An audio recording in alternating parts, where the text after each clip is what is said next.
Continuamos en Tele7, damos la bienvenida a María Jesús Escaso, nuestra psicóloga, educadora social, coach y formadora y colaboradora, por supuesto, de Objetivo Vizcaya. María Jesús, buenas tardes. Hola, buenas tardes. Bienvenida. Buenas tardes. Ay, te iba a decir, me estás dando miedito, pero a ver, no lo interprete mal, no es porque ni se ha metido conmigo, no estamos aquí tan tranquilamente charlando, nos queremos mucho, yo estoy encantada de tener a María Jesús como colaboradora, estamos súper felices, pero es que vamos a hablar hoy de la gestión del miedo. Y cuando ya oigo la palabra miedo, ahora estamos comentando, el miedo da miedito también, ¿no?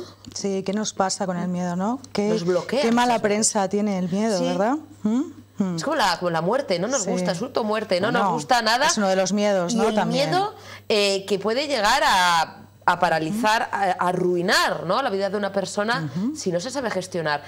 No es malo el miedo, María Jesús, ¿no? A priori, acuérdate de la sección que tuvimos la semana pasada con el enfado. A priori, el miedo como emoción, una de las emociones primarias, es la más importante o una de las más importantes del ser humano. ¿Por qué?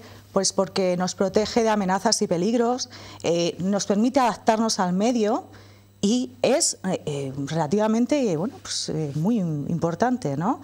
Tiene muy mala prensa el miedo, ¿eh? Entonces, debido a esa mala prensa, nos aferramos mucho a los síntomas que tenemos cuando sentimos miedo, a todos los pensamientos que pudieran estar pululando por ahí, y entonces eso es lo que nos hace precisamente sentir esa incapacidad, ¿no? Pero el miedo en sí mismo tiene una funcionalidad, que es la de protegernos de amenazas y de peligros y adaptarnos, bueno, pues al momento que vivimos, social. Estar un poco alerta, ¿no? A saber, ¿no? Lo que tenemos alrededor, pero claro, ¿a qué tenemos miedo? Hay muchos tipos de miedo, Hay ¿no? muchos tipos de miedo, ¿no? Cuando el miedo es útil y nos permite protegernos, siempre va a tener un sentido funcional para la persona. Pero ¿qué es lo que pasa cuando no es útil, cuando no tiene ese sentido de protección y nos limita? Que aparece muchísimos miedos en nuestra sociedad actualmente. Tenemos mensajes alarmistas continuamente a través de los medios de comunicación. Vivimos una sociedad con bastante miedo, ¿no? Incluso en nuestras propias familias se inculca a veces en el miedo. No hagas esto, no hagas lo otro, ten cuidado con... ¿no? Entonces, vivimos con esa, alarma social que implica que vivamos con miedo, ¿no? Y que actuemos en la vida con bastante miedo. ¿Qué es lo que ocurre? Que tenemos que saber diferenciar lo que es el miedo real, el que nos permite útil, el que nos permite protegernos de amenazas y peligros, y del que no lo es, y que es anticipatorio, que es alarmista, que es desmesurado. Y es ahí cuando existe verdaderamente el problema, ¿no? ¿A qué tenemos miedo hoy en nuestra sociedad? Antes los miedos eran muy reales. En nuestra evolución filogenética, ¿no? Nuestros ancestros, cuando venía un bicho, un animal salvaje, pues huíamos, ¿no? Y el miedo nos servía para huir. La sangre se iba a las extremidades, palpita nuestro corazón, aparece esa taquicardia, ¿no? O hiperventilamos. El cuerpo se prepara físicamente, biológicamente para salir escapando, ¿no? Para huir. ¿Qué pasa? Que eso se ha quedado interiorizado en nuestra genética. Y los miedos que hoy sentimos en nuestra actualidad son iguales, es decir, nuestra genética biológicamente se dispara esa alarma, ¿no?, que has dicho, de la misma manera. Pero hoy tenemos miedo a rechazo social, tenemos miedo al abandono, tenemos miedo a que no nos acepten en los grupos, ¿no?, de nuestros iguales. Entonces, todos esos miedos hoy son distintos, pero biológicamente se dispara lo mismo en nuestro cuerpo, ¿no? Queremos controlar ese sistema biológico que se dispara, y ese es el problema, no es la solución, el querer controlar eso. Ahí existe el miedo al miedo que tú has dicho, ¿no? El querer controlar lo que me pasa continuamente a través de lo que siento, de síntomas físicos. En lugar de, aceptarlo, gestionarlo, que ahora hablaremos de esa gestión del miedo, María Jesús, pero antes, el miedo, ¿tenemos miedo desde que me refiero? Porque ¿cuántas veces oímos la expresión de cuando se es muy jovencito, incluso niños, ¿no? Somos pequeñines, no tenemos miedo a nada, ¿no? Fíjate, ¡ay, qué inconsciente cuando eres pequeño! ¿No? Yo ahora lo veo en mis sobrinos, porque claro, yo no me acuerdo ya de hace tantos siglos que era pequeña, yo ya ni me acuerdo, pero veo en mis sobrinines, ¿no? Tiene 2 años, 1, 5 años mi sobrina, que les ves que se tiran con el triciclo por una rampa así y vamos, dices, madre mía, qué inconsciente, no tiene miedo a nada, no tiene... ¿Cuándo empezamos a tener miedo? ¿Cuándo nacemos con miedo o eso se va aprendiendo, nos lo van inculcando? Porque cuando somos muy chiquitines, vamos, parece que vivimos en un mundo más feliz y sin miedo a nada. Pues el miedo se va inculcando, es un aprendizaje que vamos adquiriendo conforme vamos creciendo. ¿Qué ocurre? Quizás a lo mejor es que sí tenemos miedo cuando somos pequeñitos, pero no lo valoramos con tanta importancia racional cuando somos adultos, ¿no? No tenemos esa capacidad de razonar, de anticipar, ¿no? Cuando somos adultos sí la tenemos, pero cuando somos pequeños no. Quizás a lo mejor es que nos mueve más algo de lo que sí que me gustaría hablar, que es la ilusión por aprender, la ilusión por divertirnos, la ilusión por curiosear, ¿no? por admirar, ¿no? Incluso, por ejemplo, yo me acuerdo cuando yo aprendí a montar en bicicleta, de hecho, bueno, pues el logo mío es una bicicleta así en forma de sonrisa. Yo creo que la bicicleta para mí es importante en este aprendizaje de la vida. Pues aprendimos cayéndonos. ¿Qué quiere decir esto? Bueno, que tener miedo a las caídas porque no sabremos andar en bici. Exactamente, pues porque aprendemos muchas veces cayéndonos, ¿no? Una y otra vez, intentándolo, pero lo que nos mueve más que el miedo es la ilusión por aprender, ¿no? Yo creo que eso lo vamos perdiendo conforme vamos siendo más mayores, más adultos, y yo creo que también es por las obligaciones, por las rutinas, por el deber ser, ¿no? Por esa conciencia que empezamos a tener, ¿no? Es que tenemos que comportarnos de cierta manera o debemos de ser de cierta manera, ¿no? Entonces eso no lo tenemos cuando somos pequeñitos, pero sí lo vamos aprendiendo cuando empezamos a ser más mayores, ¿no? También ya depende de nuestro entorno, de cómo nos educan en esa, ahora sí, gestión del miedo. Claro, sí. De hecho, yo muchas veces digo, las familias es importante no transmitir tantos mensajes alarmistas en forma de no hagas esto, no hagas lo otro, porque nuestro cerebro no atiende a ese no. Mira, yo por ejemplo, si te digo ahora mismo no pienses en un elefante rosa, ¿tú en qué estás pensando? Ahora mismo. Oye, ¿cómo te da miedo? Claro. Controla mi mente. Exactamente. Entonces, nuestro cerebro es muy básico en eso, no atiende ese no, ¿no? Entonces, no hagas esto, no hagas... No saltes encima del sofá, ¿no? Yo creo que es muy bueno lanzar mensajes positivos, siéntate bien, bájate del sofá. Esto es mucho más importante que esos mensajes mucho más alarmistas, que al final lo que traen es una conciencia del miedo y nuestro cerebro no atiende a eso, ¿no? Querer controlar esos pensamientos, incluso lo que te he dicho, no quiero sentir miedo, no quiero pensar que... es el error principal, ¿no? Es el mayor de los problemas, no es la solución al miedo. Tú has dicho una de las cosas muy importantes, la aceptación del miedo. Como vivimos en una sociedad tan alarmista, ¿no? Y que tenemos esos mensajes continuamente de alarma, pues sentir miedo parece como lo más normal, ¿no?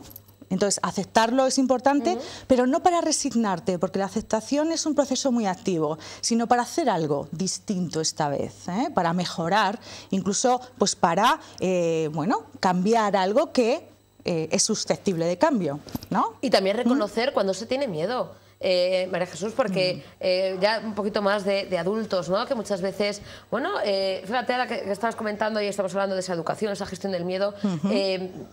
Yo, que tengo una hermana mayor, nos han educado nuestros padres, ¿no? Los mismos padres, madre y padre.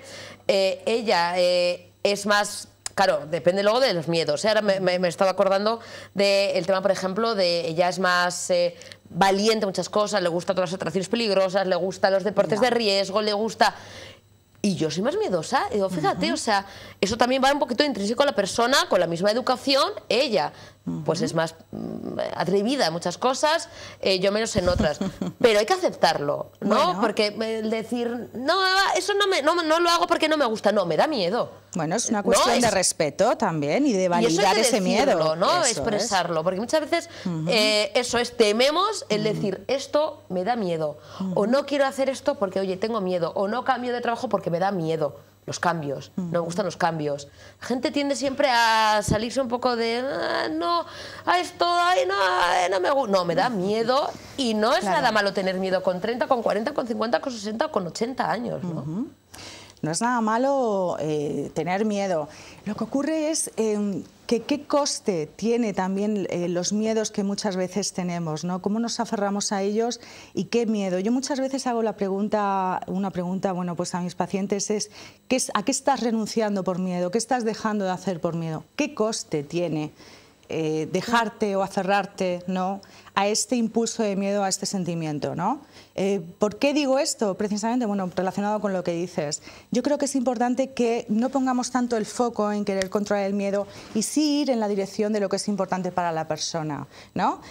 Respetar también tus gustos, tus valores. Es decir, si a ti no te gusta montarte en la montaña rusa, no tienes ninguna obligación de hacerlo, ¿eh? Ahora, si lo haces porque hay pensamientos de, ay, ¿y si me da algo en la montaña rusa? Y sí, ese pensamiento y sí es uno de los pensamientos catastróficos que pueden estar en la base de los miedos, ¿no?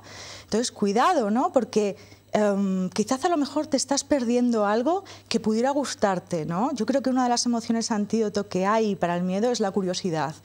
Y yo creo que bueno, que es tomarla en cuenta para decir, bueno, y voy a probar a ver, ¿no? ¿Qué te estás perdiendo por dejarte llevar por ese miedo, ¿no? Y si, por ejemplo, necesitamos ayuda, y están los expertos, María Jesús, como en tu caso, que nos ayudáis o nos acompañáis o nos dais un poquito, eso sí, luego la persona es la que tiene que, vamos a decir, saltar o decidir, pero con ese empujoncito, con esa, ¿no?, manera de, bueno, prueba, porque no hay que tener miedo también a acudir, a pedir ayuda, ¿no? Cuando se necesita gente que tiene, bueno, pues eso, por ejemplo, fobia o miedo al avión, y se pierde el no poder viajar, incluso viajes de trabajo, no poder ir de vacaciones a sitios igual más lejanos. Hay terapias, ¿no? Que yo me imagino que depende de la persona y el trabajo que hacéis vosotros los expertos, los psicólogos, pero suele dar buen resultado, ¿no? A priori, si se trabaja. Son procesos también, bueno, lentos, ¿no? Porque se trata primero de tomar conciencia de ese miedo, ver la base de pensamientos que pudieran estar pululando ahí, esos antecedentes, qué estímulo es el que me da miedo. Y luego requiere también de un compromiso, fuerza de voluntad por la persona, ¿no?, por parte de la persona, para exponerse también a ese estímulo, ¿no?, para que se dé cuenta que las consecuencias, ¿no?, que prevé, ¿no?, o que anticipa no son reales. Es un trabajo y es un proceso de exposición, bueno, pues que requiere bastante acompañamiento y guía, ¿eh? Sí. También es importante, como psicóloga María Jesús, cuando una persona acude por primera vez, por ejemplo, esa terapia, ¿no?, que tiene, me ha ocurrido el miedo al avión, ¿no?, por ejemplo, que es algo habitual, habitual. Es importante para vosotros, para los profesionales, el saber el por qué. O sea, ¿de qué le viene? Porque hay veces que sí puede haber un origen, pues porque de pequeño, de pequeña, vio algo o sufrió su familiar. O hay veces que no tiene ningún porqué, que simplemente tiene miedo y listo. Pero es importante también saber el origen de ese miedo. Bueno, si hay algún origen, está bien trabajar en los antecedentes, pero no para dar vueltas y vueltas sobre ellos. Es decir, para buscar un razonamiento de ¿por qué tengo este miedo? ¿Por qué tengo este miedo? Es ir, ¿no?, actuando en bucle y no nos lleva a nada. Es importante, sí, si hay antecedentes reales, ¿no?, como un estrés postraumático, algún tipo de ansiedad no generalizada, pues para trabajar la comprensión de la persona. Yo creo que ahí es, aceptar ese miedo también es comprender y respetar también ese miedo y comprenderte y respetarte tú. Y a partir de ahí empezar a trabajar, ¿vale?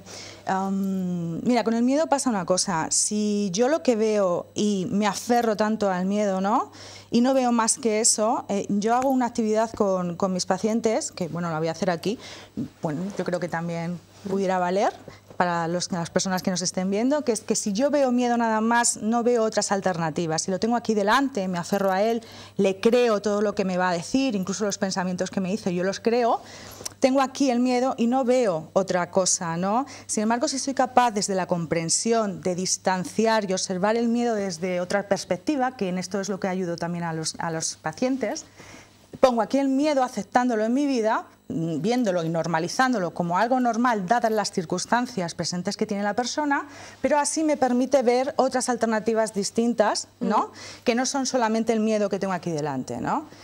Yo ayudo también a esto, ¿no? A ese acompañamiento es a ver otras alternativas distintas, que la persona también pudiera decidir hacer, Es decir, que también es necesaria cierta creatividad para ello.